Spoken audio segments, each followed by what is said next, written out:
Bismillahirrahmanirrahim. Assalamualaikum warahmatullahi wabarakatuh. Alhamdulillahirabbil alamin wa bihi nasta'inu ala umuri dunya waddin. Wa sholli wa sallim ala sayyidil mursalin rasulina Muhammadin wa ala alihi wa sahbihi ajma'in. Allah Ta'ala fi kitabihil karim, a'udzu billahi minasyaitonir rajim. Huwa alladzi ba'atha fil ummiyina rasulan minhum yatlu 'alaihim ayatihi wa yuzakkihim wa yu'allimuhumul kitab wal hikmah wa in kanu min qablu lafi dhalalin mubin. Wa qala ta'ala ya ayyuhalladzina amanu taqullaha haqqa tuqatih wa la tamutunna illa wa antum muslimun. Allahumma ati nufusana taqwaha wa zakkiha anta khairu man zakkaha anta waliyuha wa mawlaha. Amin. Bapak-bapak, ibu-ibu, hadirin wal hadirat yang saya hormati, alhamdulillah pagi hari ini kita berjumpa kembali acara bulanan kita untuk bersama-sama belajar, menambah ilmu, menambah cara bagaimana kita mendidik anak-anak kita dengan cara yang islami, dengan cara yang benar, dengan penuh harapan kepada Allah agar anak-anak kita betul-betul menjadi anak-anak yang sholih sholihah. Amin. Setelah kita membahas tentang pentingnya rumah di dalam melakukan pendidikan atau pembentukan karakter keimanan pada anak, kita sudah ngawali dari pembinaan ruhani, tarbiyah ruhiyah. Sudah kita bahas pada 2 pertemuan yang lalu. Pada kesempatan pagi hari ini kita akan lanjutkan dengan at-tarbiyah al-khuluqiyah. Bagaimana penanaman akhlak, bagaimana kita menanamkan akhlak, mendidik anak kita untuk berakhlak, akhlakul karimah. Bagaimana tahapan-tahapannya, apa yang harus kita lakukan. Dan insyaallah akan kita pelajari bersama-sama pada kesempatan pagi hari ini. Siap, Bu? Bapaknya siap ya? Ya, insyaallah. Mendengarkannya mungkin siap, prakteknya nanti yang berat. Iya, prakteknya ini nanti yang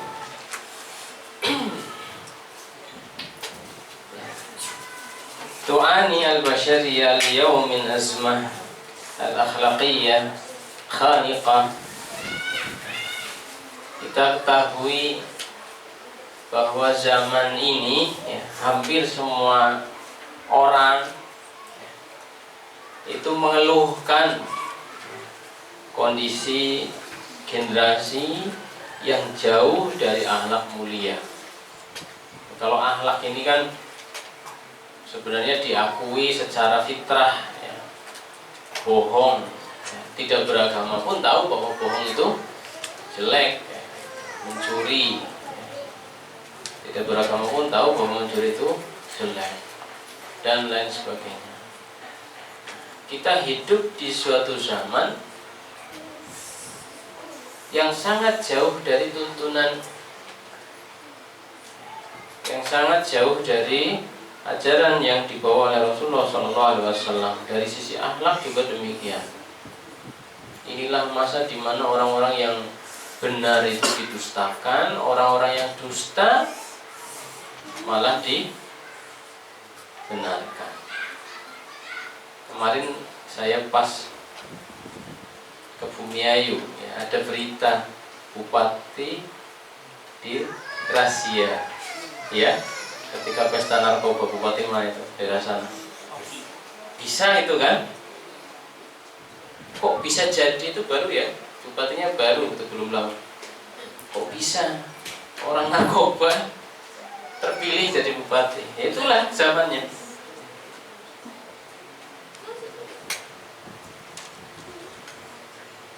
Ini yang harus kita berikan imunitas ya pada anak-anak kita, khususnya kalau bisa nanti juga pada keluarga, lingkungan, agar generasi yang lahir nanti keadaannya akan menghapus, menggantikan generasi-generasi jelek yang hari ini bertebaran. Mudah-mudahan paling tidak ada kekuatan yang berimbang.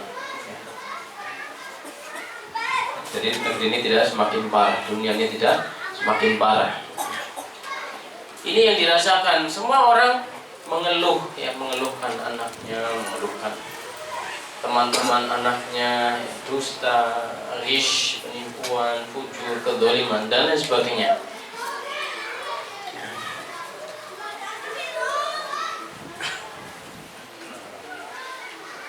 Walidzalika yu'anil muslimuna al-yawm min ikhtilaf al-qaul 'anil amal. Demikian juga umat hari ini mengeluhkan banyaknya ucapan-ucapan yang tidak berseberangan dengan amalnya, yang berseberangan dengan amalnya. Ucapannya manis gitu. Istilah sekarang pencitraan gitu ya. Terlihat sering keluar tampil di TV dengan gegap gempitanya para apa namanya itu, iya, pengikut lah istilahnya. Pengikutnya banyak, program-programnya hebat. Itu yang tampak. Di belakangnya, ya kalau orang menampakkan kebaikan, orang menampakkan kebaikan itu sudah menjadi apa? Tanda bahwa itu orang jelek, gitu kan? Kalau yang baik, dia nggak akan menampakkan kebaikan ya, secara sengaja. Tapi ya umat gampang dibodohi. Barangkali bukan dibodohi, bukan bodoh tapi bodoh. Nggak peduli amat. Yang penting gue dapet gitu. Fatarahatuhum yakhruju minal masjid dzakiran 'abidan lillah hatta idza dakhala matjarahu inqalaba insanan akhar. Sampai orang-orang yang barangkali kita lihat aktif dia hadir di majelis taklim, aktif dia datang ke masjid. Ketika di masjid kelihatan kan pakai koko, pakai apa gitu ya, kelihatan tampak kayaknya orang baik, orang soleh. Ketika ketemu kita dengannya di pasar, ya, siapa dia? Ternyata dia adalah orang lain yang tadi ada di masjid. Padahal namanya sama, wajahnya sama, DNA-nya sama. Gitu. Ini yang kita keluhkan hari ini, kita rasakan hari ini. Nah, wala tafsir lidzalika siwa dha'fil iman alladhi adda ila dha'fil qulub. Apa penyebab rusaknya moral, rusaknya akhlak, lemahnya akhlak? Tidak lain adalah lemahnya iman. Ya, tidak lain. Makanya obatnya adalah bagaimana kita menguatkan keimanan. Kemudian para duat itu harus terus mengingatkan secara kontinu, membangunkan umat, membangunkan jiwa-jiwa yang jauh dari keimanan itu untuk kembali pada Allah, kembali mengingat akhirat, ya, untuk mengingat-ingat ayat-ayat Allah Subhanahu wa Ta'ala. Ini akhlak hasanah, ya, akhlak. Ini kalau bicara akhlak itu menyeluruh. Ya. Kalau kita bicara akhlak, biasanya orang melihatnya akhlak itu berarti kita baik, kita jujur, sopan, ya, ramah, misal dan lain sebagainya. Ya, orang melihatnya akhlak pergaulan sesama manusia. Jadi akhlak itu Sebenarnya lebih luas dari itu. Akhlak bisa menyangkut ke iman, bisa menyangkut ke ibadah. Kalau yang tadi itu kaitannya berarti akhlak sesama manusia. Nah, kan ada juga akhlak terhadap Allah bagaimana? Ya, terhadap Allah di samping keimanan, yang mengenal, berusaha untuk mengenal, berusaha untuk mencintai, yang berusaha untuk tidak dibenci, itu akhlak-akhlak kita kepada Allah. Coba kita beribadah kepada Allah, kan? Itu bagian akhlak kepada Allah. Akhlak kepada Rasulullah ada. Akhlak kepada malaikat, bagaimana akhlak kepada Alkitab ada. Jadi menyeluruh akhlak itu. Jadi kalau disebutkan secara mutlak itu biasanya lebih berkaitan pada muamalah terhadap manusia.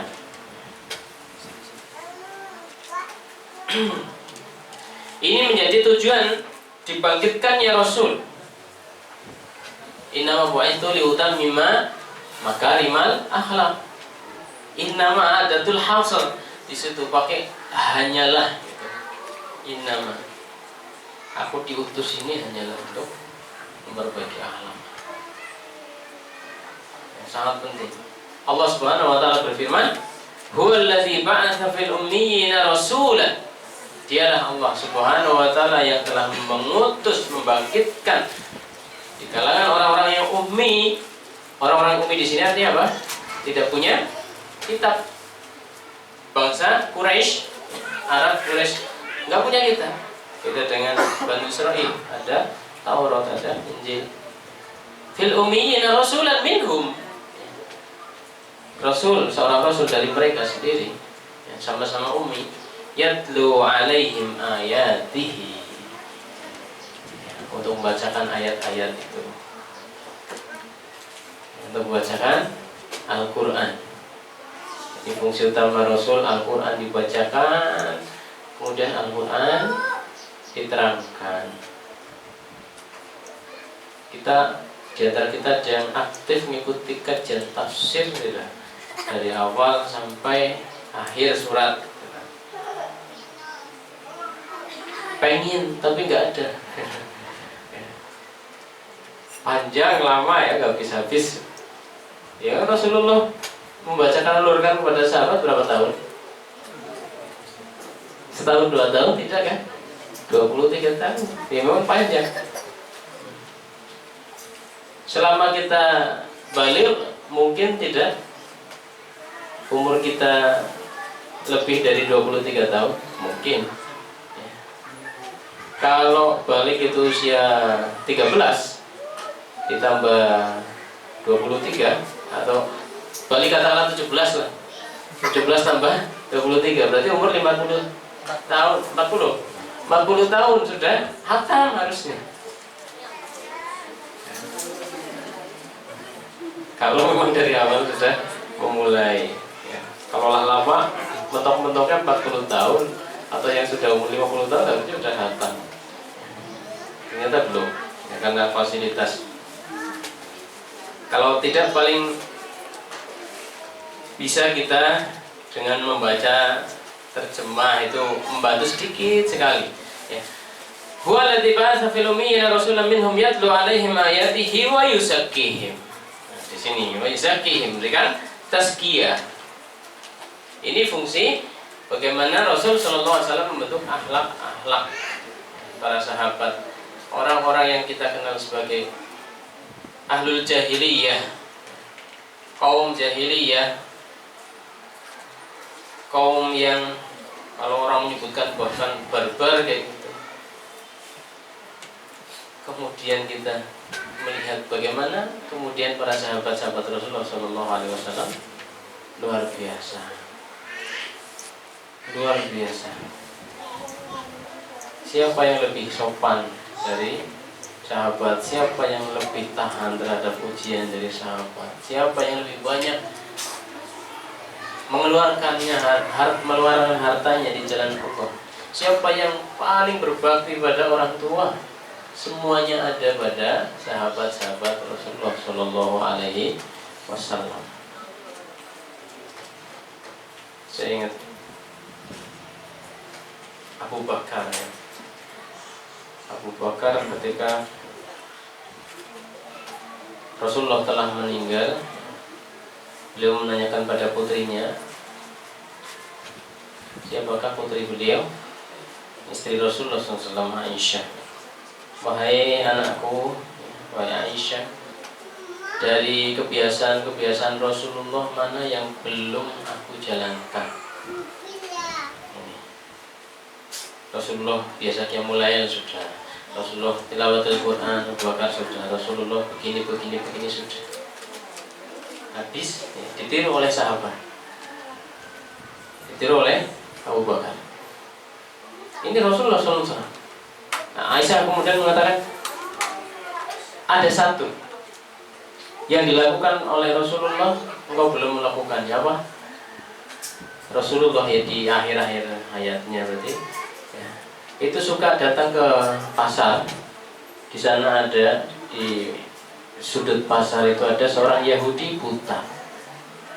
Yahudi buta. Sudah tua kira-kira? Ya, kira-kira ya sudah tua lah. Dan apa nih mau kayak gitu? Wis Yahudi buta kan? Gak ada pentingnya kan? Rasulullah datangi. Rasulullah nyuapin. Allah, bawakan makan atau belikan makan. Rasulullah nyuapin.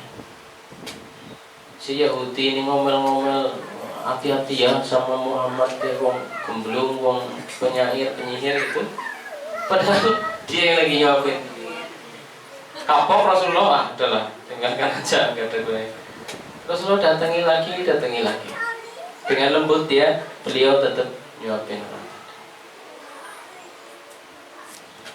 Nah itu yang belum dilakukan. Abu Bakar nyoba. Abu Bakar cari orang itu. Dia melakukan hal yang sama. Ketemu, ya, disuapinya orangnya.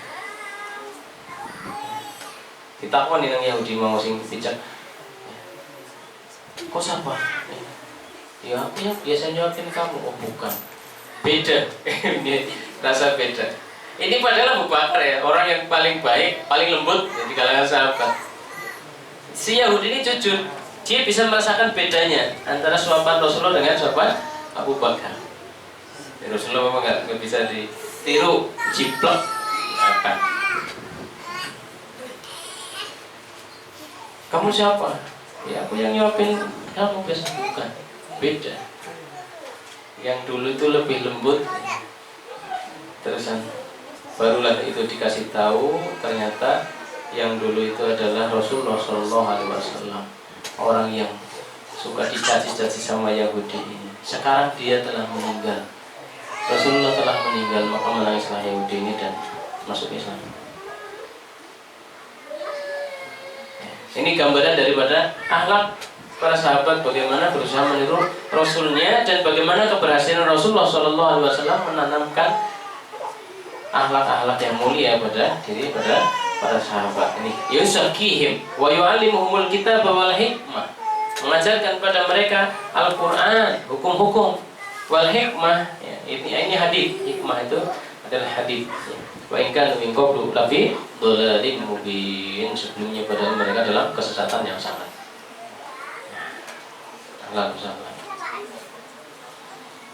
Ya. Ini pengantar ya, tentang akhlak. Nah, kemudian kita masuk pada teknis ya, bagaimana tahapan-tahapan pembentukan karakter atau akhlak ini pada anak. At-tarbiyah al-khuluqiyah fil mahad. Kita awali dari masa buayaan. Dia lahir sampai disapih. Dia sudah bisa diajak bicara belum? Ya, anak yang baru lahir 1 bulan, ya tentunya belum. Ya. Nah, terus pendidikan akhlak yang kita berikan apa pada mereka? Melihat pun mungkin juga belum banyak melihat orang tuanya, ya, belum paham. Bisa, ya, dari situ sudah dimulai pendidikan akhlak pada anak yang baru lahir ya, sampai disapih itu. Al-hajah ilal mahabbah min hajatir radhi al-asasiyah. Jadi anak yang baru lahir itu sangat membutuhkan kasih sayang. Sampai pernah digambarkan ada penelitian anak yang dijor kelowor gitu dengan anak yang diberi kasih sayang, dibelai, dicium, bagaimana pertumbuhannya secara fisik maupun secara psikologis. Beda apa sama? Jelas ya, bahkan kemudian meninggal ini, tidak diberi kasih sayang. Anak itu sangat butuh, bayi itu sangat dari bayi itu sudah sangat membutuhkan kasih sayang. Farwatihu yahussu bihanani ummihi indama talsaquhu ila sadriha wa tuqabbiluhu. Jadi anak ketika sang ibu itu mendekapnya, menyusuinya, menciumnya, mengelus-ngelus, nah, itu sudah pendidikan apa? Pendidikan kasih sayang. Ya, memasukkan ya, salah satu yang harus ada pada manusia, yaitu kasih sayang. Itu dimulai dari situ. Sehingga ini untuk ibu-ibu yang lagi hamil ya, itu kalau yang sudah gede-gede kan ini berarti masih ini kelewat ya. Mungkin masih ada yang kecil-kecil, diperhatikan betul. Apalagi yang masih mbak-mbak itu belum menikah ya, itu harus benar-benar tahu ilmu merawat persoalan masalah urusan tempat tidur, kemudian bagaimana nanti lahir ya. Karena banyak anak-anak sekarang ada remaja-remaja ya. Kalau dulu subhanallah itu sudah fitrahnya ya, alhamdulillah orang lahir dengan mudah gitu, padahal belum ada dokter-dokter macam-macam gitu. Subhanallah itu langsung mimi ya, alami betul-betul. Sekarang malah semakin jauh seperti itu. Sudah lahir nggak bisa mimiin. Kenapa?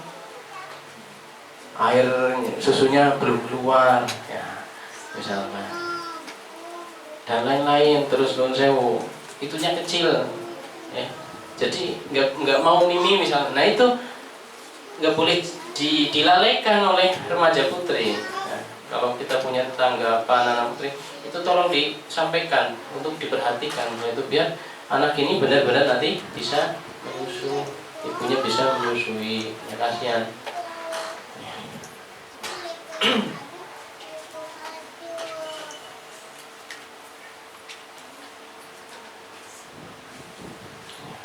Kita lanjutkan.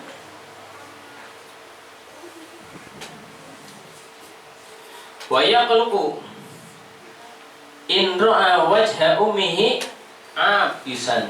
Ya. Ternyata anak kecil pun bisa merasakan ya, ketika melihat wajah ibunya cemberut ya, si anak ini pun bisa merasakan. Lida yang bahilil walidaini idharu hubbihima ya, lirradi'i bitakbilihi wa syammihi wa dhammihi. Makanya tidak hanya ibunya, dua orang tuanya, baik ibu maupun ayahnya, harus menampakkan wajah yang ceria, wajah yang bersahabat, wajah yang menunjukkan perasaan gembira, senang, kemudian hangat ya. Wajahnya berseri, kemudian memeluknya, menciumnya. Nah, ini adalah bagian-bagian yang harus dilakukan ketika anak kita lahir ya. Wa hadzal hubb wal hanan yushbi'ur radiya al-hajah ila al-muhabbah wal amn wa taqdir dzat. Kehangatan yang diberikan oleh orang tua si bayi, dari ayah maupun dari ibunya, dari anggota keluarga yang lain ya, ini akan menanamkan dan memenuhi kebutuhan si anak akan kasih sayang pun tertanamkan padanya. Dia merasakan keamanan, merasakan dirinya dihargai ya. bukan seperti orang hilang. Wa min ni'amillahi azza wa jalla an yaj'ala al-hanana gharizatan inda walidain. Ya, alhamdulillah Allah telah memberikan gharizah, insting terhadap orang tua untuk menyayangi anaknya. Nah, ini apa yang terjadi ketika orang nanti setelah dewasanya itu menjadi orang yang kejam, bengis, menjadi penguasa misalkan, yang dia merasa puas ketika melihat orang disayat-sayat, ya, disiksa. Ada orang-orang seperti itu, melihat orang diadab, melihat sapi ya itu kan, pada sapi yang di apa itu nanti di apa jenenge matador itu lah, terusan singa taruh, senang ya. Melihat kedzaliman, melihat penyiksaan, senang. Ini kenapa? Di antaranya barangkali ini terjadi ketika bayinya dulu dia jauh dari mendapatkan kasih sayang orang tuanya. Alhamdulillah. Ini yang pertama.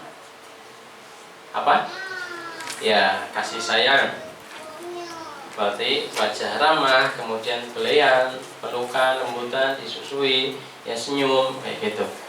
Udah anak-anak ketika dia belum bisa berkomunikasi, dan itu bisa berlanjut ya. Berikutnya, akhlak yang bisa kita tanamkan juga ketika dia masih di masa susuan itu adalah ad-dhabt. Ad-dhabt itu artinya adalah disiplin, kedisiplinan. Artinya disiplin itu sudah bisa ditanamkan sejak bayi lahir, ya nanti beberapa bulan, ya, 4 bulan misalkan. Ternyata sudah bisa di situ. Bagaimana caranya? Bahkan bisa sejak dari bayi lahir nanti. Wal asasu tsani ba'da al-mahabbati fi at-tarbiyah al-khuluqiyyah huwa tarbiyatu al-irada allati taqbahu jumaha syahwat wa tusakki an-nafs.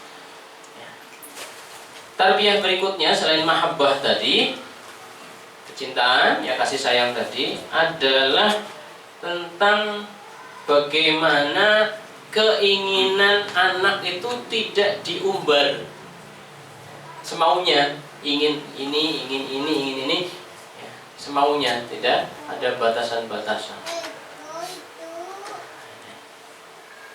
Anak kan sudah punya keinginan, ya, atau tidak punya keinginan tapi tidak punya tata tertib. Pipis sembarangan, di mana pengen pipis langsung pipis sembarangan di meja. Ya, itu misalnya. Kemudian pengen apa harus dituruti, pengen apa harus dituruti. Pengen makan sekarang harus sekarang misalnya. Nah ini karena apa?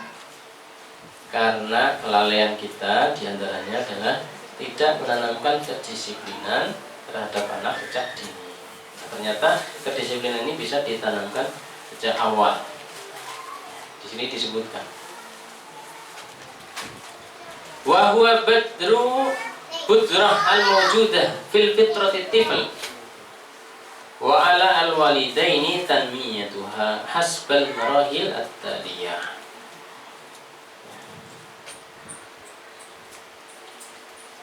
Disiplin itu sebenarnya sudah ada sifat disiplin pada anak. Tinggal bagaimana, itu sebagian dari fitrah. Tinggal bagaimana orang tua itu mengembangkan fitrah ini, fitrah disiplin ini. Jangan dirusak, jangan dibiarkan rusak. Nah, contoh di sini disebutkan untuk menanamkan kedisiplinan, diantaranya begini. Turdi'u al-um tiflaha fi awqatin muhaddadah. Bagaimana? Menyusui anak di waktu-waktu yang telah ditentukan secara disiplin. Ya. Maksudnya apa? Ini dari menyusui. Maksudnya biasanya kita ngasih susu itu, ya, ibu-ibu menyusui ketika apa? Nangis. Ya. Kalau nangisnya karena lapar, nggak apa-apa kan disusui. Nangisnya mungkin bukan karena lapar, yang penting menang, sodorkan susu. Ya, nangis susu. Ya ada yang mengatakan ya itu kan bahasa anak ya untuk minta makan. Iya, salah satunya. Tapi mesti tidak setiap ya, tidak setiap nangis itu berarti pengen mimi. Nah ini seperti kayak nyusu dijadwal. Kalau masih bayi kan memang nyusu terus ya. Ya nanti sudah mulai dilihat. Ini kayaknya sudah cukup sehari 5 kali. Ya, dilihatlah itu diperhatikan berarti kapan dia menyusui. Ya jam-jamnya tertib, teratur. Kayak gitu. Kemudian sampai nanti ini sudah cukup saatnya sehari 3 kali saja. Lain itu nangis ya jangan dikasih. Ya, meskipun nangis jangan dikasih. Loh terus dia apa dibiarin? Dia tidak dibiarkan, didiemin dengan cara lain ya, dipopong, diayun-ayun, disuruh lihat apa gitu. Intinya jangan dimanjakan dengan ini terus. Nah nanti sampai umur misalnya menjelang 2 tahun itu cukup sehari sekali. Sampai giliran 2 tahun, nah suruh lepas sudah. Ini sampai ada yang menyebutkan bahwa nafsu itu seperti bayi yang nyusu. Kalau tidak diputus, ya demikian seterusnya. Ya, bayi kayak gitu. Ya. Kalau nggak diputus, nggak diajari disiplin, ya nanti jadi hidup tidak disiplin. Tapi kalau sendiri sadarkan, diajarkan, dikondisikan untuk bisa disiplin, insya Allah juga bisa. Karena disiplin juga bagian daripada fitrah. Semua orang pasti senang disiplin. Lihat orang disiplin senang. Ya. Kemudian yang kedua, tu'awwiduhu ummuhu ala tarahil fadalat min batnihi fi awqatin muhaddadah wa makanin muhaddad wa tariqatin muhaddadah ya'tadu 'alaiha ar-radi'u ba'da 'iddati ashhur min wiladatihi. Nah, yang kedua, ketika anak ini buang hajat, pipis, buang hajat. Ketika anak ini buang hajat, pipis atau BAB, ya kalau masih bayi banget ya kita nggak bisa kontrol.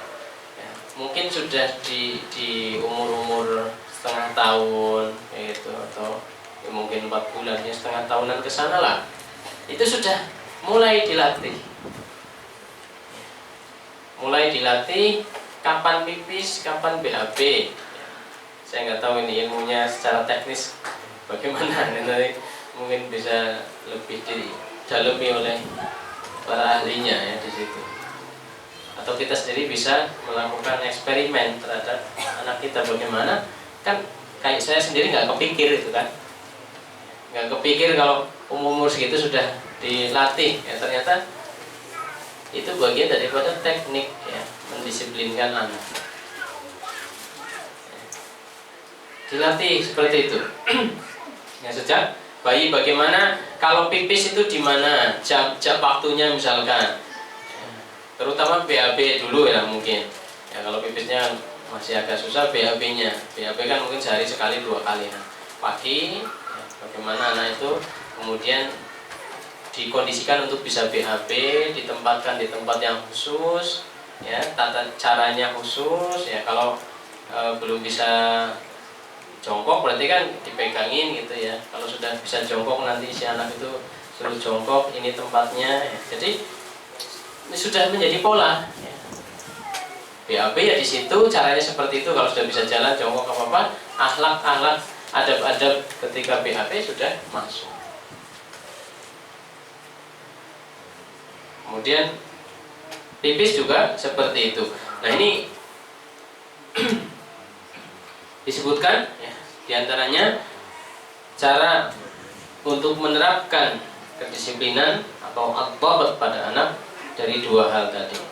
Makan, yaitu mimi itu tadi, kemudian bagaimana membuangnya ya, di tempat yang khusus, dengan cara yang khusus, waktunya juga sudah, kalau masuk itu udah kondisinya, wah ini saya harus BAB.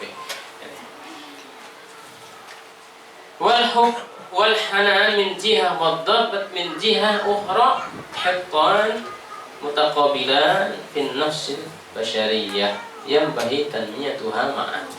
Nah, kasih sayang di satu sisi dan kedisiplinan di satu sisi. Kedisiplinan itu juga identik dengan ketegasan berarti. Kasih sayang tapi tegas, disiplin. Di sisi yang lain, ini harus berjalan bersamaan, dikembangkan secara bersamaan. Yaitu diantara yang bisa dilakukan untuk menanamkan akhlak ketika anak ini usia susuan dari lahir sampai dipisah. At-tarbiyah khuluqiyyah fit tufulah al-mubakkirah. Ya, berikutnya adalah setelah anak itu lepas dari masa susuan, ya, sekitar 2 tahun ke sana.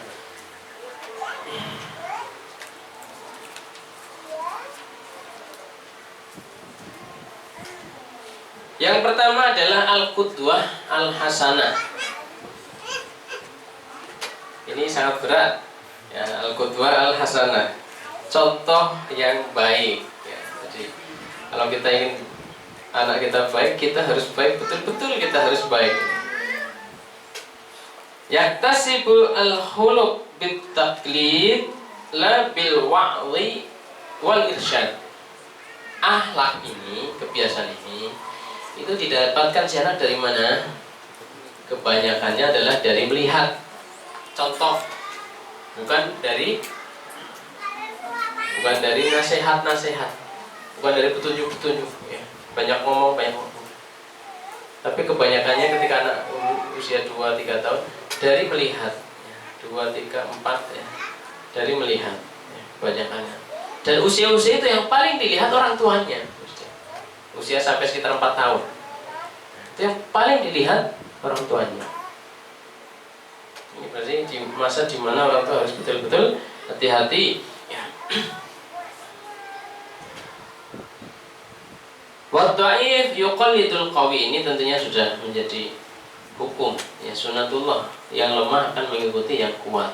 Anak masih lemah, yang kuat di situ adalah orang tuanya. Wal atfal mu'jibuna biwalidaihim bil fitrah, ya, seorang anak secara fitrah nalurinya itu sudah kagum, artinya menganggap, ya, mengagumi atau mencontoh orang tuanya. Tidak yatasharrabuna sulukahum ala annahu al-afdal wal akmal. Dari situlah si anak itu akan meniru, ya, memasukkan apa yang ia lihat dari orang tuanya dengan anggapan bahwa yang dilakukan oleh orang tuanya itu yang baik. Pokoknya kalau masih usia-usia itu yang hebat ya orang tuanya, karena yang baru dikenal orang tuanya. Wa yanbaghi an yudrikal walidan annahum muraqabuna min qulubin bari'atun taltaqitu sulukahum wa tatabannahu wa taqalladahu. Dia harus sadar, orang tua ini harus selalu sadar bahwa apa yang dia lakukan ini sedang dilihat. Mungkin anak tidak langsung memperhatikan orang tua saya begini, tidak seperti itu, tapi sadar itu bahwa apa yang kita lakukan ketika anak itu ada melihatnya atau mendengarnya, kita ngomong keras dia lagi main-main mendengar, dia tidak mikir, ya, tidak mikir oh ibuku ngomong keras ya, tidak, tapi itu masuk,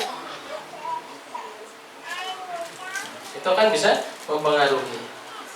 Maka harus hati-hati, ya, orang tua jangan, kalau bisa ya hindari betul melakukan kesalahan di hadapan anaknya.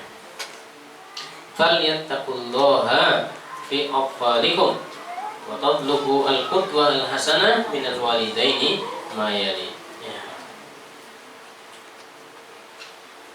Bagaimana mereka mendapatkan qudwah hasanah dari orang tuanya?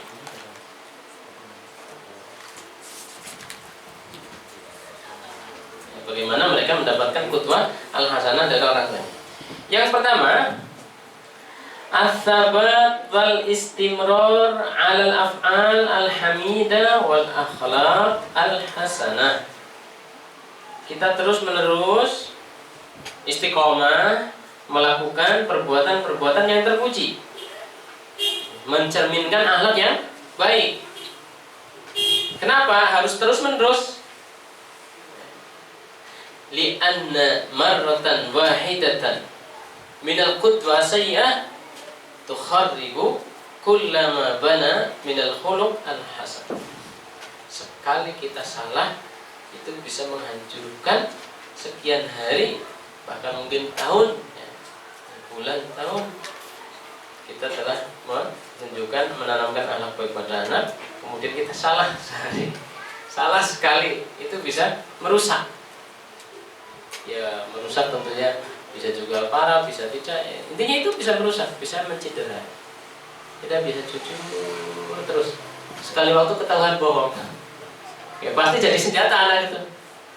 Ayah juga pernah bohong, gitu kan?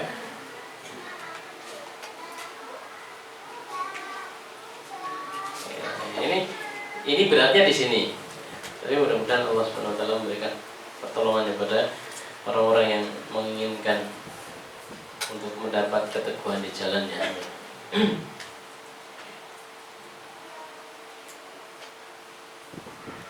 Fayatasharrabu al-atfalu as-sidqu hatta idza kadhiba ahadul walidaini marratan wahidatan amamahum inna radalika al-bina kullahu. Ini yang tadi saya sebutkan. Jadi harus terus menerus ya memberikan contoh yang baik, bersikap baik di hadapan anak. Yang kedua, mu'dhamul akhlaq al-hasanah tu'tilil atfal bil qudwa al-hasanah wal karam wasyaja'ah wal amanah wal ihtiram wal 'ath 'ala dhaif ila akhirih. Yaktasibuhal atfal indama yarawnaha hayyatan fi sulukil walidain. Nah, kenapa ini kita harus melakukan secara istimror juga ini? Mu'dhamul akhlaq al-hasanah, kebanyakan atau sebagian besar dari akhlak yang baik ini tu'tilil atfal bil qudwal hasanah, itu akan bisa memberikan pengaruh pada anak untuk meniru itu. Fal karam wasyaja'ah, contoh dermawan, kemudian pemberani, amanah, kemudian menghormati orang yang lemah, orang yang ada di bawahnya. Ini kalau dilihat terus oleh anak, ya, ini akan tertular juga kepada anak. Yang pertama tadi istimror ya, kemudian bisa juga sengaja upaya yang, kalau yang istimror kan sifatnya alamiah, kita harus menjaga dari hal-hal yang tidak baik. Nah, kemudian nanti penanaman secara disengaja, kita memperlihatkan pada anak kita ya, bagaimana kita sebagai manusia harus sayang pada orang-orang yang lemah ya, diajak anak itu ya. Kemudian kita sudah siapkan mungkin oleh-oleh atau apa, makanan apa ya, kita berikan. Kemudian kita melihat orang di bawahnya, dia mau menyapa, si ayah ini mau menyapa, yang mau bertutur kata dengan ini kan dilihat oleh anak. Jadi menghargai itu bukan orang yang sederajat atau di atasnya, orang yang di bawahmu harus dihargai. Misalkan akhlak apa saja kita ingin tanamkan pada anak, banyak-banyak kita lakukan untuk bisa dilihat langsung oleh anak kita. Apakah itu iri? Ria? Ria bukan? Itu bukan dalam konteks ria, kita sedang memberikan pendidikan kepada anak. Dan kita kan nggak ingin dapat pujian dari anak biasanya kan, apalagi anak kecil itu ya, biasanya kita mengharapkan pujian kan dari orang-orang lain. Ya, insya Allah di situ terhindar dari ria. Yang ketiga, tanhasilul qudwal hasanah 'indal atfal fil walidaini hatta rabi'at taqriban. Anak itu biasanya dia hanya melihat qudwah hasanah itu dari orang tuanya saja sampai umur 4 tahun. sampai umur 4 tahunan itu yang dilihat hanya orang tua. Pokoknya jiplak bagaimana orang tuanya, dia belum noleh-noleh ke lainnya. Kakak-kakaknya bagaimana, belum noleh-noleh banget ya. Mbahnya bagaimana, belum noleh-noleh banget. Teman-temannya bagaimana ya.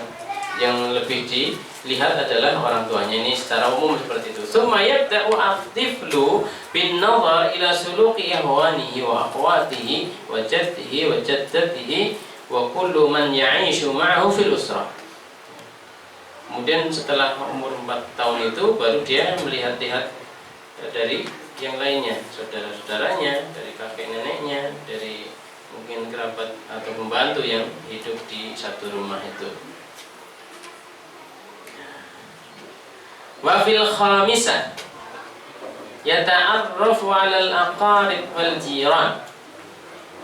Pada usianya yang kelima, dia sudah mulai mengenal kerabat di luar rumahnya, kemudian sudah mulai mengenal tetangga-tetangganya, ya teman-teman di luar rumahnya.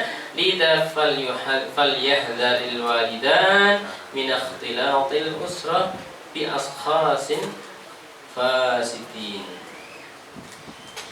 Makanya kalau sudah marhalah ini ya 5 tahun ke sana, orang tua harus hati-hati terhadap anaknya. Jangan sampai mereka bercampur dengan sahsia-sahsia, dengan sosok-sosok entah anak, entah orang dewasa, remaja yang jelek.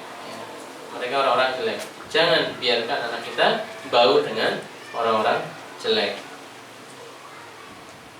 Karena usia 4 tahun biasa masih di rumah ya. 5 tahun sudah mulai.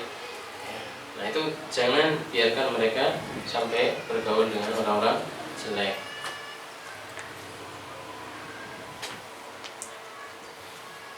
Wayambahi man'i tifli minan nuzuli ila syari' fi asrina hadha.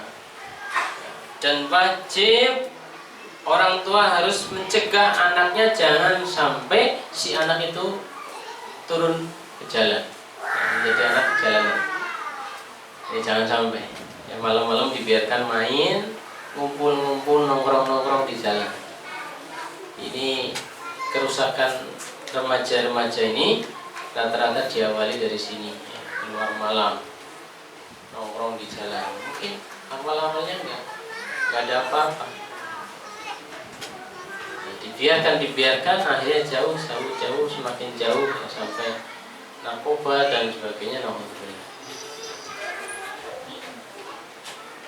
Jangan sampai anak-anak itu dibiarkan turun jalan, artinya nongkrong-nongkrong di jalan. Lianna mu'adham al-atfal asy-syawari' mimman la tahtam bihim usaruhum. Kebanyakan anak jalanan itu adalah anak-anak yang kurang mendapat kasih sayang, mendapat perhatian dari keluarga mereka. Wa fis sabi'a yadkhulu al-mudarris kabqudwah munafisah lil walidain. Itu umur 5, 6 ya. Kemudian umur ke-7 ya, biasanya kalau masuk SD kan umur ke-7 masuk sekolah, dan di situ udah kenal guru, udah kenal ada guru selain orang tuanya. Kalau di Kuta berarti umur 5 tahun sudah kenal guru selain orang tuanya. Nah ketika sudah kenal guru ya, maka guru ini menjadi sosok yang menjadi tandingan orang tua ya, artinya qudwah. Seorang guru itu bisa bahkan mengalahkan qudwahnya orang tua. Omongan guru lebih didengar bisa jadi daripada omongannya orang tua. Lakin ba'daan tarassahat al-ma'alim wasimat al-asasiyah lisaksiyah inda tifl.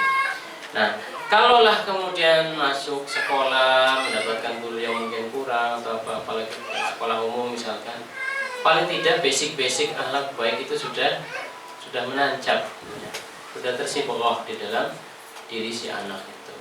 Syukur-syukur nanti masuk ke sekolah, di situ justru semakin menguatkan apa-apa yang telah ditanamkan di rumahnya.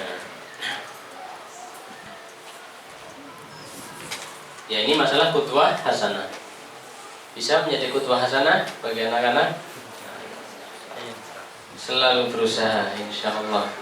mudah-mudahan Allah menguatkan kita. Yang berikutnya adalah at-talqin wa at-taqwim. At-talqin wa at-taqyim. Talqin itu berarti dengan ucapan. Kalau tadi dengan contoh ya, perilaku kita. Kalau talqin berarti dengan ucapan. Ya. Wa taqyim dan qayyim. Apa artinya qayyim? Qayyim itu lurus ya. Jadi qayyim kalau bahasa kita kan qayyim itu Ibnu Qayyim ya, qayyim dari qawamah ya, dari qayyum itu yang meluruskan. Kalau ada bengkok-bengkok diluruskan. Jadi ditalqin musyafahatan, kemudian dibenarkan, yang bengkok-bengkok itu dibenarkan. Nah, ini talqin wa at-taqyim.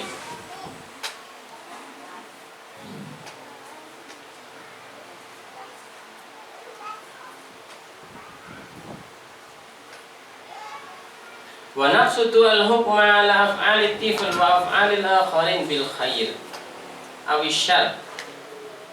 Fa ya'rifu at-tiflu anna hadha sahih wa hadha khata'. Jadi kita mengatakan apa yang dilakukan oleh anak atau apa yang dilakukan oleh anak-anak lain, kita mengatakan bahwa yang dilakukan itu baik. Oh, yang kalau begini-begini tuh kayak yang dilakukan itu jelek. Ya.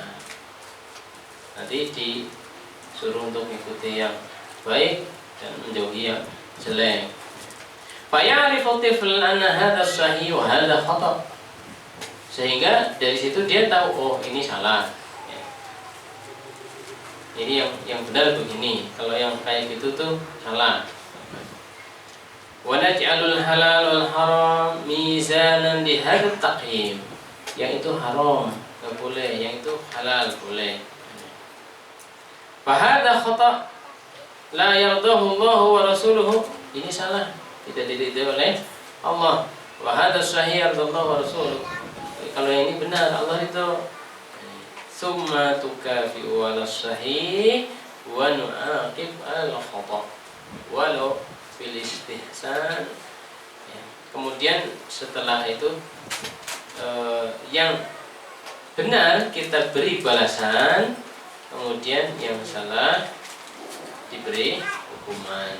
Wa hadzal talqin wat taqyim wal jaza' daruriyun yatafattaha ad-dhamir 'inda tifli ya.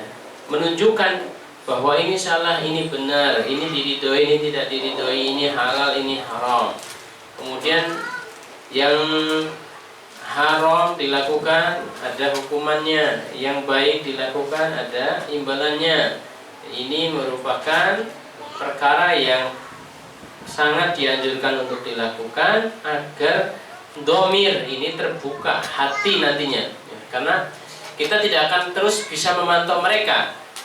Pada akhirnya mereka akan lepas dari pantauan kita, dan disitulah yang mengendalikan adalah domirnya, hatinya. Ini diawali dari sini, diawali mengetahui halal haram, kemudian dibiasakan untuk melakukan kebaikan karena ada jaza di situ, ada balasan. Kemudian dia pun berusaha untuk jauh dari yang haram, yang salah karena ada hukuman di situ. Sehingga ketika lepas pun nanti pada akhirnya dia sudah punya pengendali.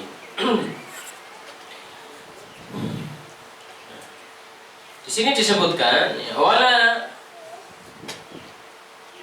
yulaqinu atifla ahkaman 'amah ka'anna naqulu lahu as-sariqatu haram wa inna ma naqulu lahu la yajuzu an ta'khudha nuqudan min jaybika min haqibati ummika biduni idniha. Dalam usia ini, usia masih kecil, talqinnya itu jangan diberikan hukum atau pengetahuan yang sifatnya umum, tetapi langsung pada praktek-praktek ya. Mencuri kan luas ya, ngambil uang di dompetnya ayahnya misalkan mencuri, mengambil uang di tasnya ibunya, mencuri, ngambil apa di sana itu mencuri, itu luas. Ya di awal-awal itu bukan dengan mengatakan mencuri itu haram. Ya, mungkin belum saatnya seperti itu. Ya nanti bisa ke situ. Tapi pada langsung apa perbuatan secara praktis ya. Ada anak begini, oh itu haram. Misalkan ada mendapati anaknya mengambil uang di kantong celana bapaknya misalkan. Oh perbuatan itu yang mengambil tanpa izin ya uang dari kantong bapaknya, ini haram, tidak boleh. Masalah menghukum nanti ada di sini juga disebutkan ya trik-triknya ya bagaimana kita menghukum ya, disebutkan insyaallah di bagian akhir. Ya diawali dari seperti itu ya, per kasus kayak gini itu nggak boleh, kayak gini nggak boleh ya. Tidak langsung menunjukkan hukum secara umum, misalkan langsung mencuri itu haram, tapi contoh-contohnya cabang-cabangnya tadi ya, ketika terjadi begini langsung dikatakan ini tidak boleh. Ini yang kedua. Yang pertama apa tadi? Yang pertama adalah qudwah ya. Penanaman akhlak pada anak setelah lepas dari susuan.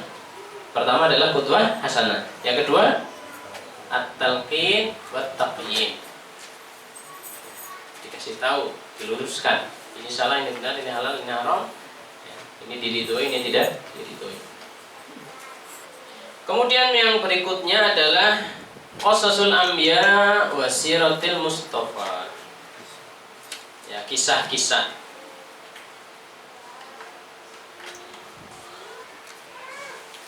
Kisah-kisah, bisa kisah Nabi, bisa kisah Rasul, sirah Rasul SAW, atau juga bisa kisah-kisah sahabat, bisa kisah-kisah salafun saleh, para ulama. Nah, ini masalah ini kita sudah sangat paham lah ya bagaimana menanamkan kisah-kisah. Kapan waktu terbaik? Ya. Kapan waktu terbaik? Yang penting diusahakan ada waktu.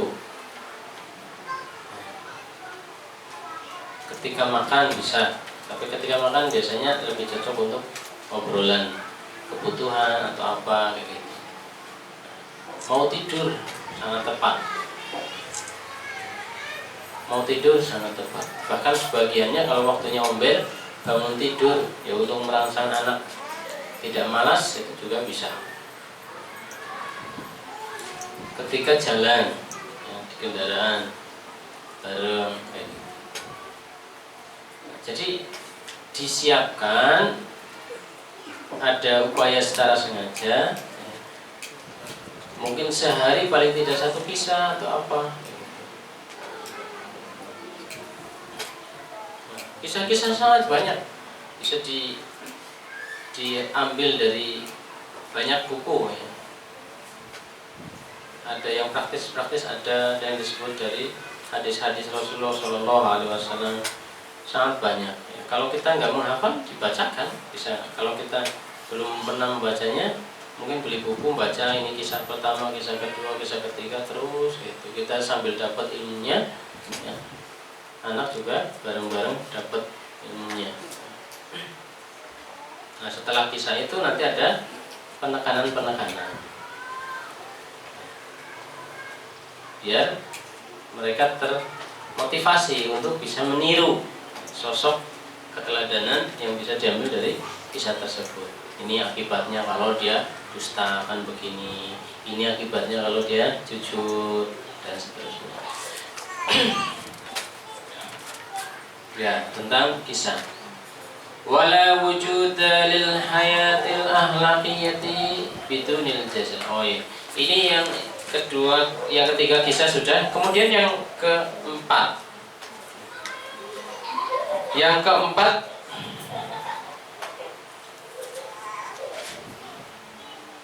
at-targhib wa tarhib wa thawab wal iqab.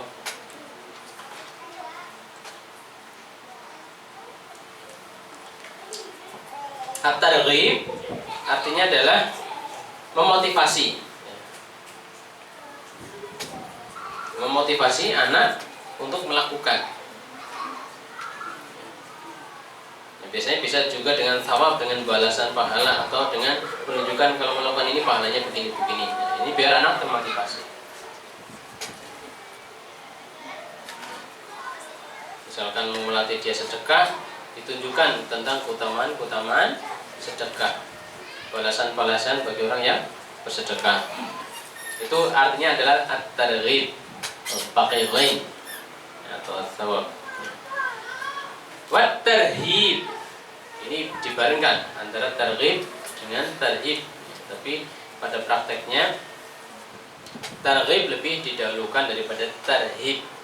Memotivasi lebih didahulukan daripada menakut-nakuti. At-targhib wa tarhib. La wujuda lil hayah al-akhlaqiyah bidunil jaza. Lidzalikal imanu bil yaumil akhir ruknun min arkanil iman as-sittah. Wala imana bidunihi wal yaumul akhir huwa yaumul jaza. Bagaimana kita bisa menanamkan ini, mengaplikasikan at-targhib wa tarhib? Kita awali tentunya dengan menanamkan keimanan terhadap hari akhirat. Karena kaitannya dosa pahala itu dengan akhirat. Kalau tidak ada akhirat, mau dosanya banyak pun kan gak ada masalah itu kan, apalagi gak kelihatan. Tapi kan dosa ini akan berakibat kalau ada akhirat, maka keimanan terhadap akhirat harus ditumbuhkan dulu ya, pada anak. Bahwa kita setelah hidup ini akan mati. Setelah mati itu berarti kita sudah berpisah, ya, raganya busuk, jadi tulang belulang, tapi ruh kita tetap ada. Kemana lagi setelah itu? Hidup di alam barzakh. Sampai kapan? Wallahu alam, sampai nanti ada kiamat. Setelah kiamat ada hari kebangkitan. Setelah hari kebangkitan ada hari mahsyar dikumpulkan. Setelah hari mahsyar ada hari hisab, perhitungan, ditampakkan amal-amal kejelekan, semuanya dicatat oleh Allah Subhanahu wa taala. Yang baik, yang buruk, yang besar, yang kecil, semuanya ditampakkan. Ada yang diampuni, ada yang tidak diampuni. Alhamdulillah. Terus kemudian ada haud, ada telaga, ada sirat, harus meniti nanti di jembatan di atas neraka jahanam. Ada yang cepat, kenapa bisa cepat? Ya, bisa lari, bisa jalan merangkak. Ada yang seperti terbang bersama angin, ada yang seperti kilat. Kenapa bisa seperti itu? Itu pahala dan dosa masuk. Kemudian ada yang masuk neraka, ada yang masuk surga. Itu dari pahala dan dosa. Ditanamkan seperti itu. Kemudian sudah kan ada basic di memori anak seperti itu, sehingga dia takut kalau melakukan dosa. Dia semangat kalau mendapatkan pahala. Nah, tarhibnya masuk. Kalau kamu sedekah nih begini, kalau kamu mengalah nih begini. Anak-anak kan biasa rebutan ya. Bagaimana biar bisa saling mengalah atau bahkan ithar, mendahulukan yang lain. Tanamkan terus, ya mungkin belum bisa. Kalau di usianya anak dia belum bisa sampai ithar, ya mudah-mudahan ya, bekas penanaman kita waktu itu ya nanti bisa terbawa, akan terwujud ketika dia sudah baliugh, ya, sudah dewasa. Intinya nggak ada mubadirnya lah. Ini penanaman targhib maupun tarhib. Ya, kalau begitu kan berarti orang tua harus belajar itu kan. Ujungnya memang kita harus belajar agama.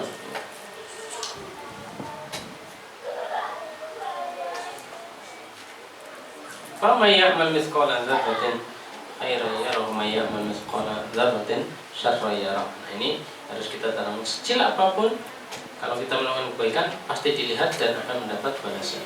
Sekecil apapun kalau itu kejelekan pasti akan dilihat, dicatat dan akan mendapatkan balasannya berupa azab.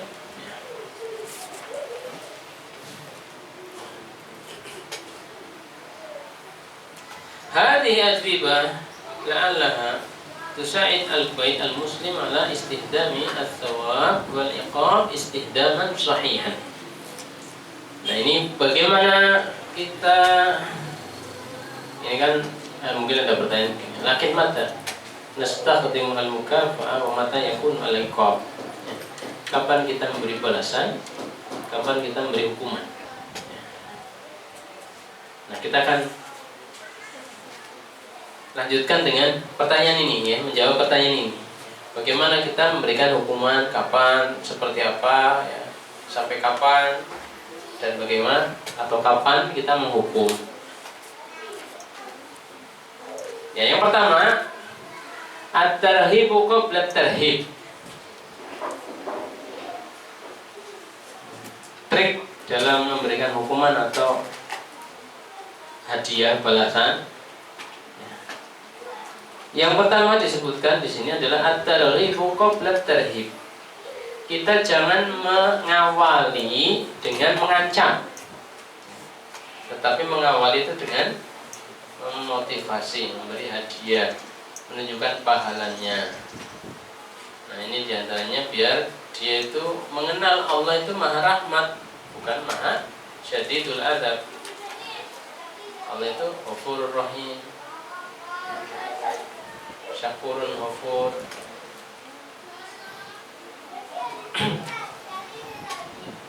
Jadi tarhib dulu yang diberikan. Ya, tarhibnya kapan? Ya boleh. Intinya jangan mendahului tarhib. Tarhibnya dulu diberikan. Kalau memang sudah termotivasi dengan tarhib, ya sudah. Kalau memang belum, ya dikasih tarhibnya yang menakutkan itu. Wasawab qoblal iqab, hadiah atau balasan sebelum dikasih hukuman. Dikasih balasan sebelum dikasih hukuman. Jangan langsung si anak itu dihukum padahal belum pernah dikasih hadiah. Ainukafi'u al-walad libti'adihi 'anil fi'li sya'in wa nukafi'u 'ala af'alihi al-hasanah kadzalika. Kita memberikan ini di sini sama ya, memberikan balasan ketika dia melakukan perbuatan-perbuatan baik. Itu yang pertama, mendahulukan harapan atau hadiah atau mengenalkan pahala, ini mendapatkan pahala kayak gitu sebelum mengancam. Yang kedua, yajibu an tatanasabal mukafatu awil uqubatu ma'asin tifal. Harus disesuaikan dengan usia anak. Hadiah yang kita kasihkan atau hukuman yang kita kasihkan nanti harus disesuaikan dengan usia anak. Fabnur Rabi'ah yafdulu al-halwa ala an-nuqud. Misalkan anak baru usia 3 tahun, 4 tahun, dikasih uang sama dikasih permen, dia lebih milih mana? Anakku beda ya. Anakku baru 4 tahun tapi mata duitan. Ya secara umum anak segitu ya taunya makanan gitu ya secara umum. Tapi anak-anak yang telah dirusak oleh alam, oleh lingkungan maksudnya, ya bisa jadi 4 tahun sudah mata duitan. Ya. Intinya kalau dia masih melihat permen lebih berharga daripada duit, ya, kasih permen, ya, bukan dikasih duit. Wabnul ashira ala al-aksi min dzalika. Anak yang 10 tahun mungkin beda, bukan dikasih permen tapi dikasih. Nah, ini disesuaikan. Ya, termasuk hukumannya juga disesuaikan. Taqdumul mukafa'ah ala fatarat linutila 'inda at-tifli muddat asy-syu'ur bir-ridha an sulukihi at-tayyib. Amma ma yusammunahu ta'sisus suluk ini.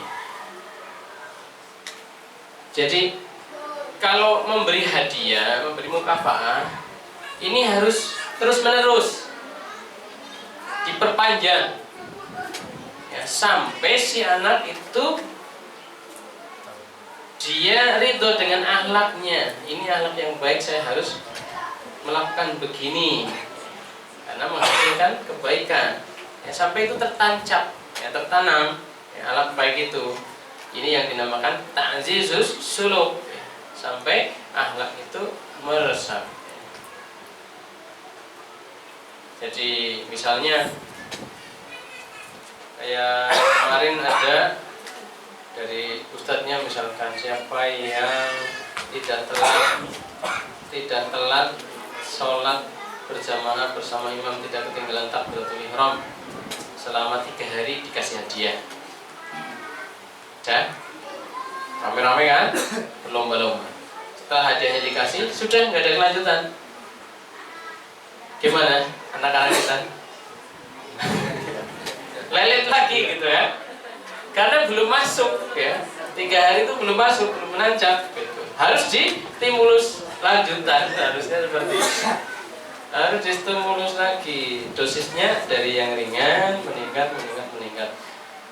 Hari itu dikasih 3 hari dikasih 3.000, besok hari dikasih 3.000 lagi, mungkin masih bisa bertahan. Besok hari kasih 3.000 lagi, lama-lama lah 3.000 dong. Apalagi kalau temurun, apalagi kalau nggak ada sama sekali ya, sebelum kuat kalau bisa hadiah ini jangan dilepas gitu, terus sampai kuat gitu. Nggak sabar hadiah tong mana gitu.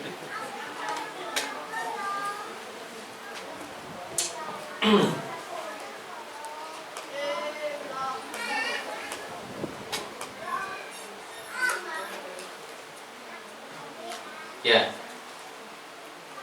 Tsumma nuhaddidu lahu yaumut taslim bil mukafa'ah. Tsumma tusallamu lahu al mukafa'ah. Tsumma yu'linu dzalika iddatan marat amama ikhwanihi wa zumalaihi an husulihi ala hadhihi al mukafa'ah. Jadi teknis-teknis lain ya. Kalau yang pemberian pertama barangkali bisa disebutkan, kalau 3 hari kamu bisa begini akan dapat ini. Nah, sudah dapat, selanjutnya kalau kamu mempertahankan ini akan dapat ini.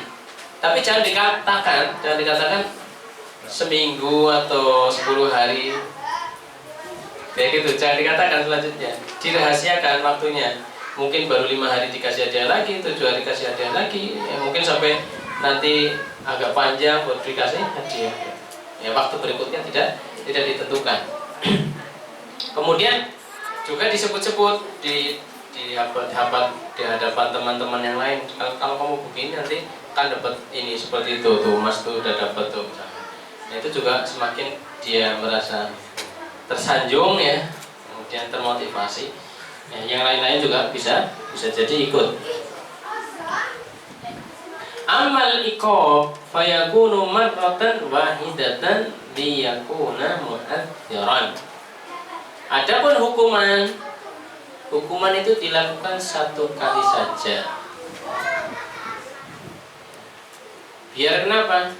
Biar berdampak. Artinya kalau dikit-dikit langsung dihukum, dikit-dikit langsung dimarahi, sudah nggak ada harganya lisan kita. Dikit-dikit marah, dikit-dikit kan nggak ada harganya. Bisa juga malah dia yang marah sama kita, gitu kan? Umi loh, dikit-dikit marah. Ya, ibu-ibu ini, ya semuanya bapak-bapak juga, kalau lagi marah, mendingan diem. Jangan ngasih nasihat kepada anak ketika anak membuat kita jengkel, ya karena kesalahan apa, kita marah, mendingan diem. Karena nasihat kita biasanya dengan nada marah juga. Ya, anak juga mungkin beda, anak yang dia penakut apa-apa, bapaknya marah, dia takut, ya mungkin bisa. Rata-rata anak sekarang nggak penakut. Orang tuanya marah, dia ikut marah.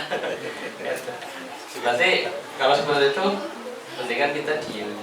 Kalau lagi marah kita diam. Setelah sudah kita bisa mengendalikan emosi, anak itu didatangi, dihadapkan dengan lembut, ditatap, ya, dibilang. Insya Allah waktu itu masuk lah. kita itu mau balas dendam apa mau mendidik gitu kan, aslinya seperti itu. Kalau marah-marah terus apa, balas dendam sama anak sendiri dendam. Kita mau mendidik. Jadi kan bagaimana dia bisa berubah gitu kan? Jangan nuruti emosi. Nah, amal ikob dilakukan sekali. Jangan sering-sering. Kalau sering-sering nanti jadi tidak ada kekuatan untuk menghentikan. Ya, mungkin setelah lama begitu saja semakin hangat, nah baru ada hukuman lagi. Kemudian la nastamiru ala naw'in wahidin fil minal mukafaat awil uqubat. Jangan berhenti pada satu jenis ketika kita memberi hukuman atau memberi hadiah. Kalau kemarin dikasih uang, mungkin besok dikasih makanan, dikasih jalan-jalan, dikasih apa, dikasih buku, ya ganti-ganti, ya nggak monoton itu saja. Demikian juga hukuman. Jangan hukuman itu satu model, pokoknya salah dijewer misalkan, selalu begitu, variasi. Ya hukumannya variasi.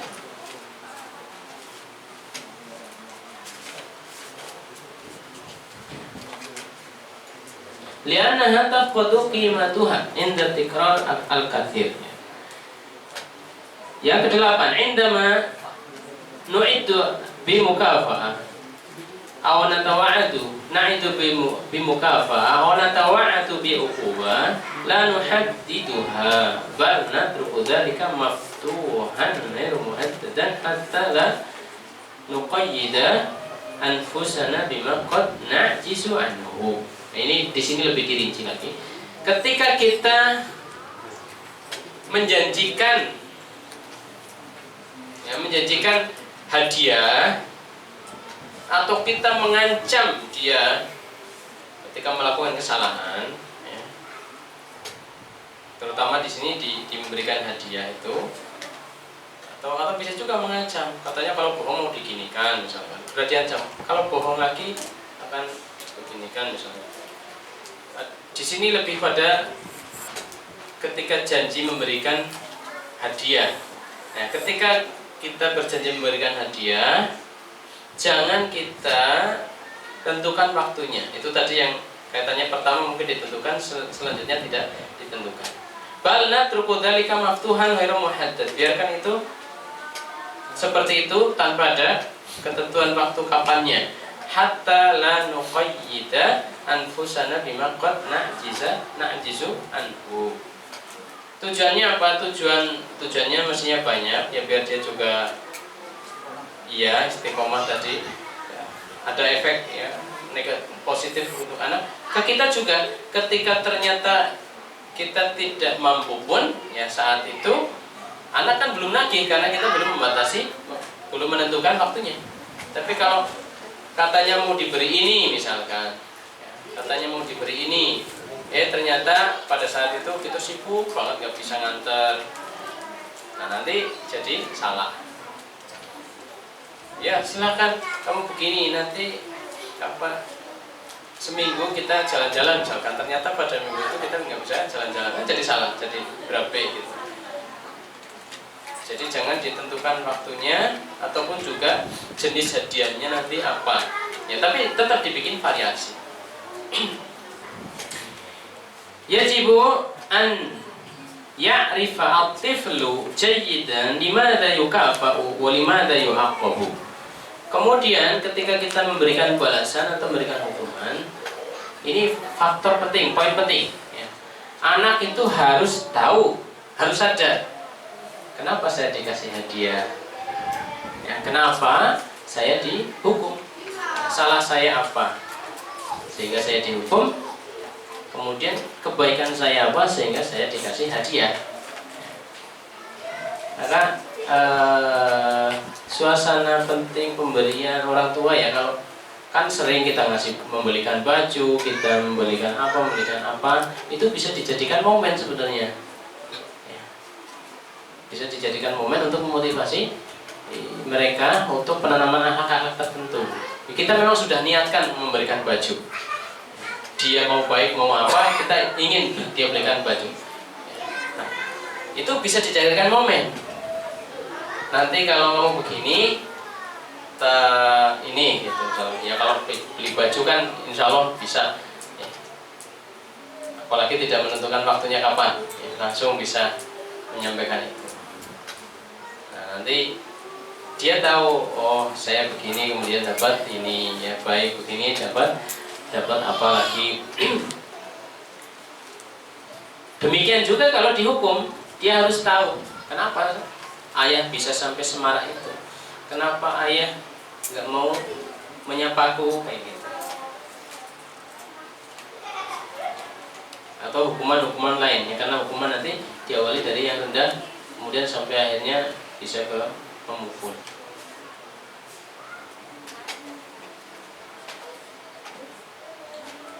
Kemudian juga ketika kita sudah mengatakan sebelumnya kalau kamu begini itu berarti salah, nanti ayah akan menghukum misalkan, ketika hukuman itu dilakukan maka si anak sudah tahu ini memang resiko yang harus saya terima, tidak langsung dicucuk bet gitu.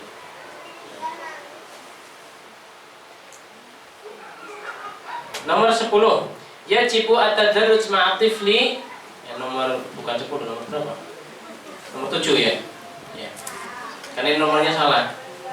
Nomor satunya ditulis nomor 4. Ya.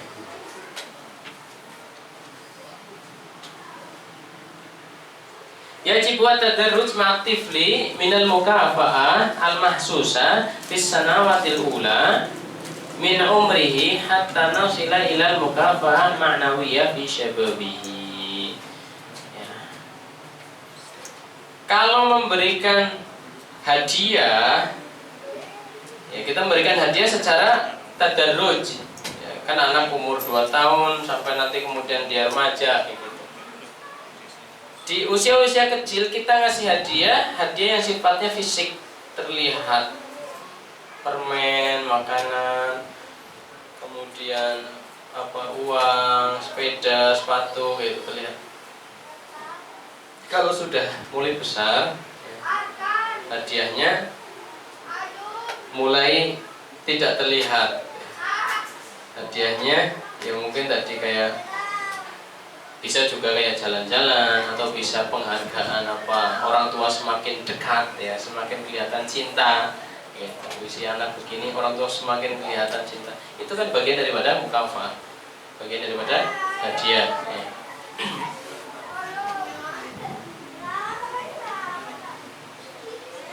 Amal uqubah fatabda'u 'atifiyah tsumma tatahawwal ila mahsusah. Ya, adapun hukuman itu diawali dari yang tidak terlihat, perasaan. Sampai kemudian umur 10 tahun baru bisa dipukul. Jadi anak kecil ya mungkin hukumannya baru dimarahin misalnya. Atau tidak dikasih sesuatu yang biasa dikasih kemudian tidak dikasih. Ini hukumannya seperti tidak terlihat langsung ya. Kemudian nanti bisa seperti suruh berdiri ya. Kalau saya mikir anak-anak sekarang ya dihukum suruh berdiri ya di tembok, mau nggak kira-kira? Sama pak gurunya mungkin masih mau, sama orang lain nggak mungkin ya, nggak terbayang ya. Kemudian cubitan ya, dicubit cewek ya, itu sebelum mukul. Jadi mukul itu nanti setelah umur 10 tahun. Sebelum 10 tahun itu tidak dipukul.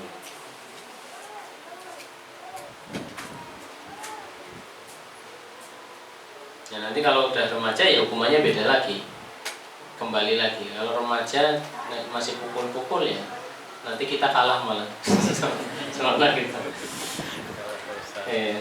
Kalah rosa.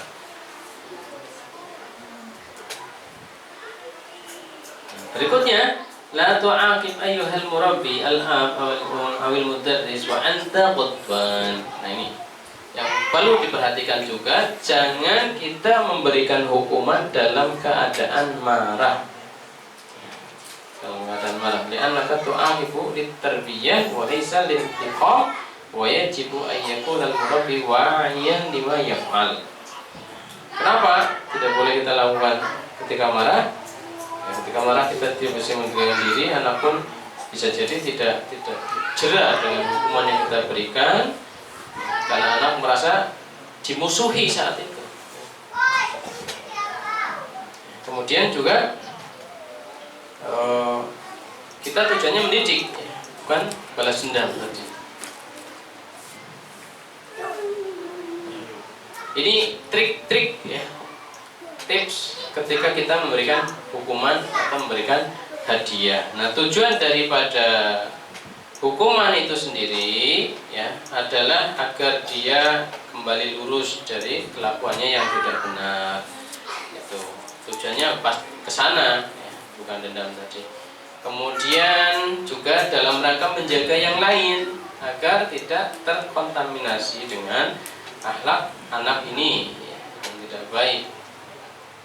Kemudian juga agar orang lain itu bisa menjadikan itu sebagai pelajaran. Oh, dia dihukum karena begini. Adik-adiknya misalkan, oh kakak saya dihukum. Nah, itu juga akan bisa mencegah orang lain ya, dari kenakalan yang sama.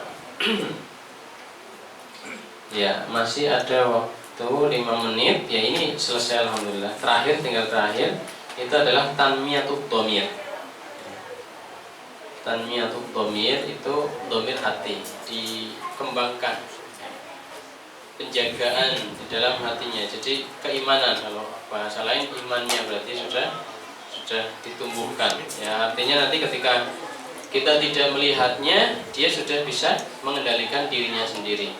Ini pentingnya untuk tanmiyatud dhamir ya, mengembangkan keimanannya, apa yang ada di dalam dadanya.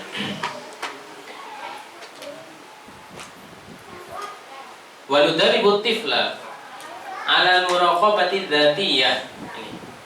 Jadi kita harus melatih anak juga. Jangan kemudian anak itu melakukan sesuatu karena kita. Kalau tidak nanti akan dihukum oleh ayahnya. Kalau dia melakukan ini nanti akan dikasih hadiah oleh ibunya. Jangan dibiarkan seperti itu terus. Sambil itu dikembangkan menjadi kebiasaan, ditanamkan juga pengawasan ya, dirinya, muraqabah dzatiyah, bahwa dirinya itu melakukan ini semua adalah karena Allah nantinya. Keimanan terhadap akhirat juga terus dipupuk ya, kemudian semua apa yang dilakukan itu dilihat, dicatat ya, suruh ditanggungjawabkan, nanti itu juga harus dipupuk. Walubayyinu litifli annallaha yarahu. Kita harus sering-sering menanamkan bahwa Allah melihatmu.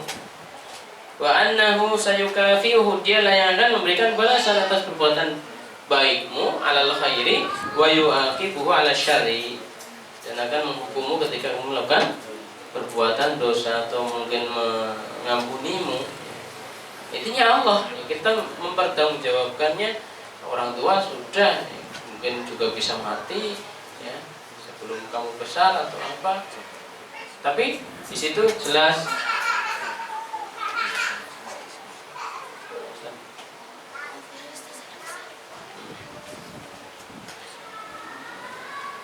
bahwa Allah itu Al-Hayyu Al-Qayyum, yang tidak pernah mati, yang selalu melihat, mengawasi. Nah, itulah yang akan memintai pertanggungjawaban atas perbuatan-perbuatannya.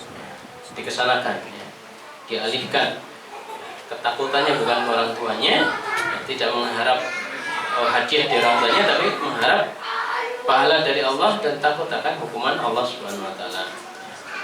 Wa dhamiru qudrah mawjudah 'inda at-tifli bil fitrah. Kemudian keimanan ini yang ada dalam dada ini juga fitrah yang sudah ada pada diri anak, tinggal bagaimana kita mengembangkan. Maka disebutkan di sini, mengembangkan di sini takti musulukit tifli wa mujazatihi anha bitawab awil iqab, tahrim. yang kedua as-sabat fi hadzal taqyim wal jaza. An nastamirra fi mukafatina lahu 'alal fi'lil hasan kama fa'alahu hadza hatta ta'azzaza hadzal suluk inda tifli wa yasilu ila an yukafi'ahu dhamiruhu alaihi. Ya, yang pertama, bagaimana untuk menumbuhkan keimanan, kemudian akhlak ini menjadi kebiasaan yang menancap pada dirinya. Ini sudah kita lakukan sebenarnya di awal, yaitu dengan terus menjaga akhlak tadi. Ya, dari awal itu qudwah hasanah, kemudian ada taqyim, ya, dan seterusnya, ya, sampai ada iqab dan balasan dan hadiah. Ya, itu terus dilakukan sambil ditanamkan, ya, pemahaman-pemahaman tentang Allah, tentang akhirat, ya, hadiah terus, ya, dimotivasi terus, ya, ganti-ganti. Nah, itu dengan seperti itu, insya Allah nanti anak tumbuh mulai dewasa, ya, mulai tamyiz, mulai dewasa, tumbuh dalam muraqabatullah biidznillahi ta'ala, insya Allah. Ini pentingnya untuk tanmiyatul dhamir. Ya, demikian Bapak dan Ibu hadirin wal hadirat rahimakumullah. Alhamdulillah kita bisa menyelesaikan satu tema pada kesempatan pagi hari ini, siang hari ini, yaitu bagaimana kita mendidik anak kita dari sisi akhlaknya. Kita salam maaf, aku boleh ada astagfirullahaladzim wa lisa'il muslimin wa sallallahu. Wassalamualaikum warahmatullahi wabarakatuh.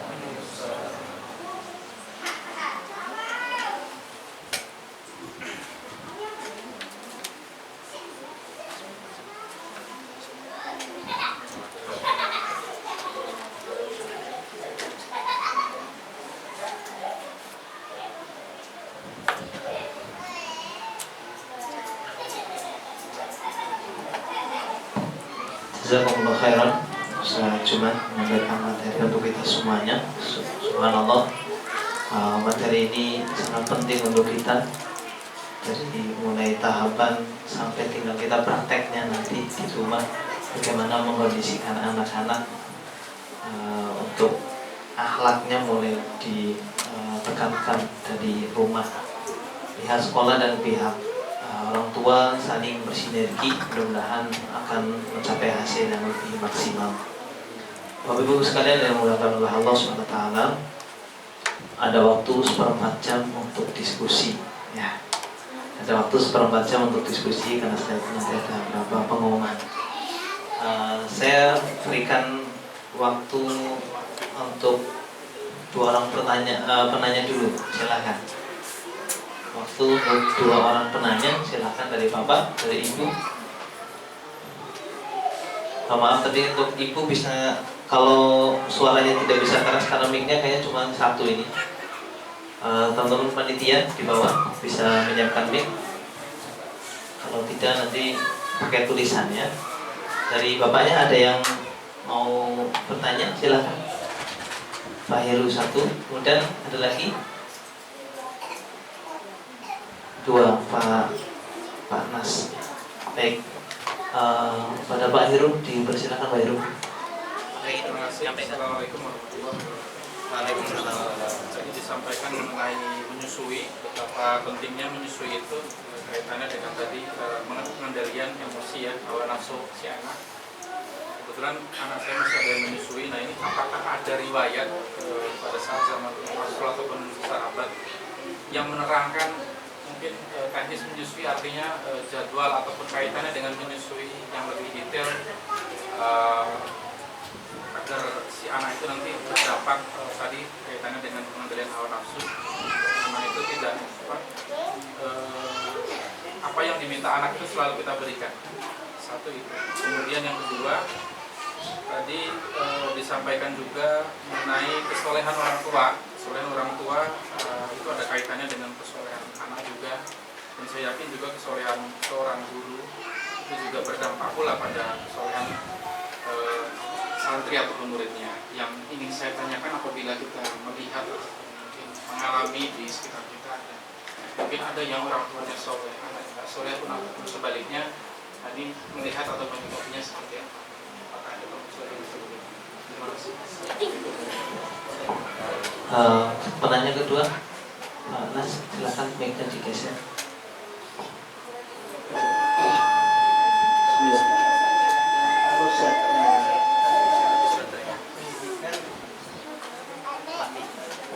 Ini juga boleh sampai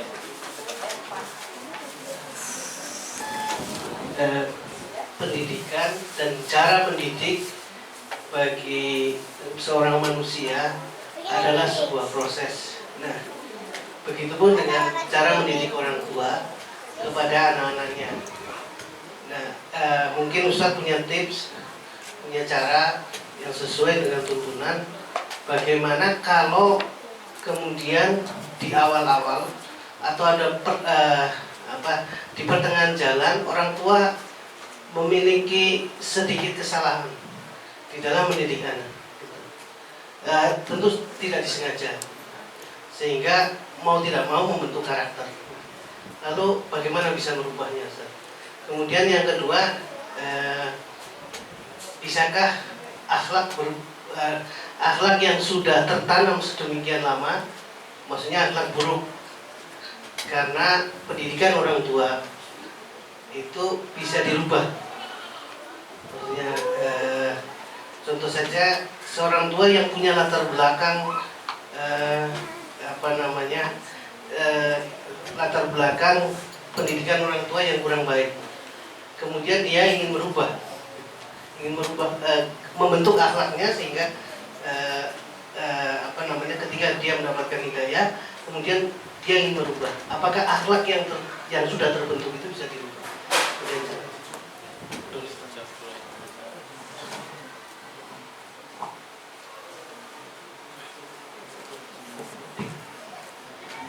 Jazakallah khair, Heru dengan Pak Nasrullah. Langsung kita akan dengarkan jawabannya dari Ustaz Junad. Silakan Ustaz. Alhamdulillah wassalatu wassalamu ala Rasulillah wa ala alihi washabbihi wa mawala. Tentang pertanyaan yang pertama, adakah asar, riwayat atau bahkan hadis yang menyebutkan bahwa sahabat dulu mempunyai metode khusus terutama dalam mengatur waktu menyusui anak-anaknya. Allah alam bisawab, saya tidak atau belum tahu tentang hal ini. Tapi secara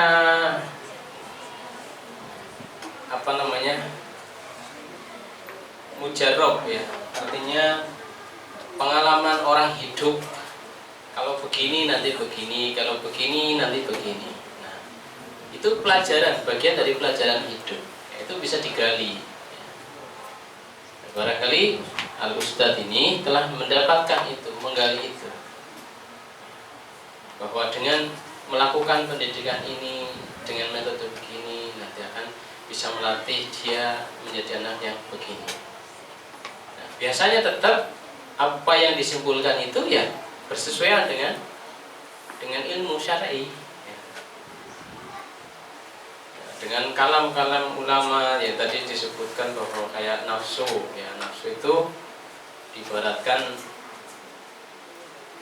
anak yang menyusui, kalau tidak dipaksa tidak bisa lepas. Anak menyusui kalau tidak dicapai ya sampai gede nanti juga nyusu.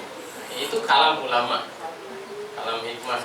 Berdasarkan apa? Ucapan seperti itu lahir pengalaman hidup dari ilmu-ilmu yang dia dapati, kemudian pengalaman yang ada pada manusia. Bisa jadi yang disampaikan Al-Ustadz di sini itu bagian dari pengalaman hidup dan penelitian beliau. Ya. Tidak harus berdasar hadis atau apa. Gitu. Karena ini masalahnya melakukan itu mubah, tidak melakukan juga tidak dosa kan? Nah, seperti itu. Allah alam ya, kalau masalah bagaimana dulu sahabat menyusui anaknya saya belum sampai ke sana. Kemudian anak yang soleh biasanya terlahir dari orang tua yang soleh. Apakah ada anak yang terlahir ya, soleh dari orang tua yang tidak soleh, atau sebaliknya ya, orang tuanya soleh tapi anaknya tidak soleh? hukum umumnya, hukum umum orang tua yang solih itu akan dikaruniai oleh Allah Subhanahu wa taala dengan anak-anak yang soleh-solehah. Ini hukum umumnya. Sebaliknya, anak-anak yang soleh itu berarti terlahirkan oleh orang tua yang soleh. Hukum umum. Apakah bisa terjadi sebaliknya, kebalikannya? Sangat mungkin. Sangat mungkin terjadi sebaliknya. Orang tuanya jahat, ternyata anaknya jadi soleh. Bisa jadi. Kalau kisah-kisah di kalangan pendahulu, kira-kira siapa? Kalau yang orang tuanya Nabi seperti Nabi Nuh, kemudian anaknya jadi siapa? Ada Kan'an misalkan. Itu kan jelas ada kisahnya. Kalau kisah orang tuanya tidak soleh, kemudian anaknya soleh, ada kisahnya? Banyak sekali, ya kisahnya banyak sekali. Dari sahabat ada, dari Nabi pun ada, Nabi Ibrahim misalkan, orang tuanya dan lain sebagainya. Itu keluar dari keumuman, karena berkaitan dengan hidayah. Hidayah itu di tangan Allah Subhanahu wa taala. Kesolehan itu adalah hidayah. Allah memberikan siapa yang dikehendaki. Wallahu a'lam. Tapi kalau kita menginginkan betul anak kita solih, maka sunatullahnya harus diupayakan. Di antara sunatullahnya adalah mensolihkan diri kita sendiri. Yang ketiga, menghapus kesalahan yang pernah kita lakukan sehingga itu kemudian menjadi alat bagi anak untuk melegalkan kenakalannya. Kita sudah baik ya, memberikan teladan, sekali waktu kita kepleset ya, kita melakukan sesuatu yang tidak sesuai syar'i misalkan, kemudian anak itu menjadikan ini sebagai senjata dia melegalkan ketika dia nakal. Ayah juga gini. Bagaimana caranya? Caranya adalah katakan pada anak bahwa manusia itu tempatnya salah dan lupa. Tidak ada yang maksum. Ayah pun bisa salah, kamu bisa salah, ayah bisa salah. Jadi kalau mau mengatakan kesalahan biasanya ke diri kita, tapi kalau kebaikan mendahulukan lawan kita. Ayah bisa salah, kamu bisa salah. Nah, seperti itu. Kemudian yang benar itu siapa? Yang benar adalah Rasulullah. Yang maksum adalah Rasulullah SAW. Kemudian orang-orang yang telah meninggal, para sahabat adalah orang-orang yang sangat baik untuk kita teladani. Jadi teladanmu ya memang ayah berusaha memberikan teladan, tapi kalanya ada khilaf atau apa untuk bisa dimaklumi. Ya, kemudian ini kesalahan tetap dianggap salah oleh Rasul, oleh Allah Subhanahu wa taala, oleh Rasulnya. Maka jangan kemudian kesalahan ini dijadikan alat untuk melegalkan kesalahanmu. Yang dicontoh adalah Rasulullah SAW. Itu nanti intinya seperti itu, dikomunikasikan sesuai dengan pemahaman si anak.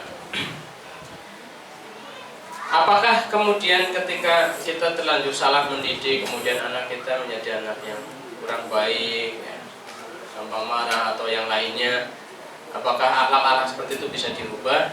Bisa. Jadi akhlak itu bagian daripada karunia Allah Subhanahu wa taala. Memang ada orang yang dari sananya diberikan sifat dermawan, ya. Ada yang dari sananya diberikan sifat bakhil, ada dari sananya sifat temperamental, ada dari sananya diberikan sifat lembut, ya. Nah, semua itu adalah atas keadilan Allah Subhanahu wa taala. Nah, tapi apa yang Allah turunkan pasti adalah kebenaran.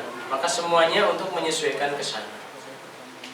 Alhamdulillah kalau memang dari sananya mempunyai sifat dermawan, tinggal nanti kedermawannya terarah, ya, tidak masalah. Kemudian kalaulah dia mempunyai sifat pelit, dia akan dimotivasi terus dengan hadis-hadis yang ayat-ayat yang mengangkat tentang kemuliaan orang yang dermawan, sehingga dia akan berjuang meskipun dia pelit, akan berjuang